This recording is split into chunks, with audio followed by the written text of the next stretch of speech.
आणि आता अन्य काही घडामोडी बातमी अर्थातच दसरा मेळाव्यांसंदर्भातली आहे, कारण उद्या दसरा आहे आणि यानिमित्ताने आता 4 महत्त्वाचे मेळावे होताना बघायला मिळतील आपल्याला आणि 4 प्रमुख नेते, ज्याच्यामध्ये अर्थातच ठाकरेंचा दसरा मेळावा, शिंदेंचा दसरा मेळावा, तिकडे पंकजा मुंडे देखील मेळावा घेतील आणि मनोज जरांगेंचा देखील मेळावा होतोय।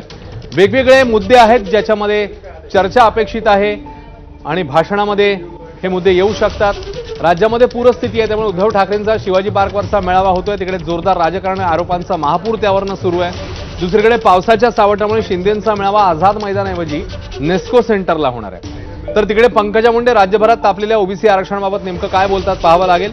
त्याचवेळी जरांगेंच्या मागणीनंतर हैदराबाद गॅझेटियरची अंमलबजावणी सुरू झाली आहे, मात्र जरांगे अंमलबजावणीबाबत समाधानी आहेत का हेही पाहावं लागेल। त्यामुळे या 4ही मेळाव्यांची उद्या जोरात चर्चा पाहायला मिळते।